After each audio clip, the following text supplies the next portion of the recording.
Okay, all right, good. So we covered what it takes to be Walmart ready. So let's now jump into the roadmap. What is the roadmap? So I'm doing about $750,000 on Amazon, and I've got about 15 items. So what am I doing next? Or Yep. So first?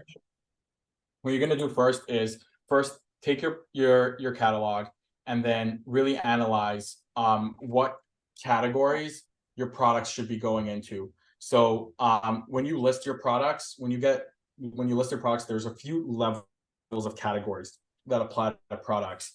So there's like a product type, a category, and like a category path.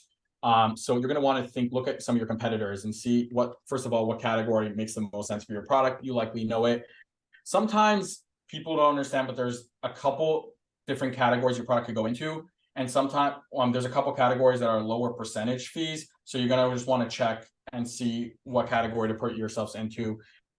And then for your products and then your category path, you're going to want to just have an idea of what category path shows above the image. It's like the breadcrumbs. So you're going to want to see, what makes the most sense for your product, have an idea of that.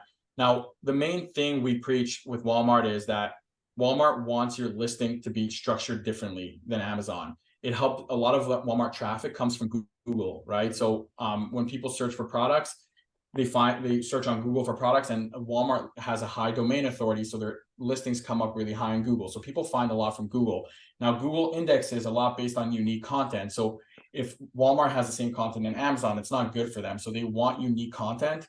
So that's why they push you to actually have unique content. That's one of the reasons. They also want their catalog structured in a certain way. They don't want long titles. They don't want misspellings within their descriptions, obviously, and different things like that. So they have something called style guides. For every category, there's a style guide, and it's available within the Walmart Seller Help.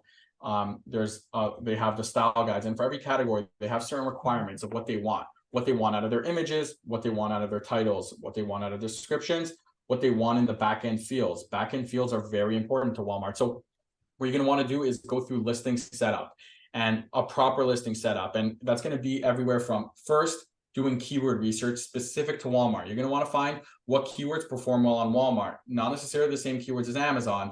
You're going to a lot of times want to go after much more aggressive keywords and much more general keywords. Amazon shoppers are used to writing more specific terms to get the results they want. Walmart shoppers don't shop like that. So you're going to, number one, want to make sure you're doing that correct keyword research. Once you're doing the correct keyword research, you're going to want to take those keywords and rewrite your title, descriptions, and key features to match the style guides that Walmart wants. They want their titles much shorter, right? I think it's like 75 categories. Some characters, some categories is a little bit different. It's approximately that range. They want their descriptions done a certain way, and they want their key features done a certain way. So you're going to want to study those and make sure you write your listing specifically for that. That's a really big thing. Whenever we onboard a client, like we always do that as a baseline, because otherwise you're fighting an uphill battle where you're going to try to get ranked, you're going to try to do all these efforts, but it's just not going to be as effective because you're not structured correctly. So that's really important to do those core things properly.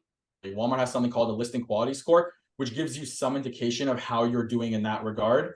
And it'll tell you if you have a misspelling or your title's too long, and it'll tell you the basic things. But to have a really good idea, you're going to want to actually read the style guides and get a better understanding, because it doesn't cover everything. And it's still important to keep in mind that you want to balance SEO best practices. So Walmart tells you to do a bunch of stuff, but not all those things are necessarily the best for you on an SEO perspective. So you're going to want to balance that and use kind of judgment. And that's what we do when we create listings. It's like Walmart wants the title to be a certain length. So you want to write the title a certain length. But if your score is, and we could get into a lot of details about this, but if your score is already high enough, so over a certain percentage, over 85%, a lot of times that's good enough to get ranked really well. And let's say there's another keyword for your product that's really important and has a lot of search volume, and you can't fit it into your title. It might be worth going over their character limit on the title and adding in that word, and you'll lose a few points, but because you did really well on the rest of the items, then it's not going to make a difference to your rank. And now from an SEO perspective, you're going to index better for that keyword. So it's important to balance the SEO part of it too. And that's kind of when the listing's set up.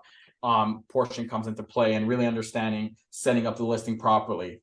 And really, that's kind of a really big thing. Now, it's really, really important once you set up your listing to then check it, because a lot of times the edits don't go through properly. So you might have to open up cases to push certain of the edits through. There's different reasons why some edits might not go through, and you're going to want to make sure those edits actually reflect and aren't just reflecting on the back end.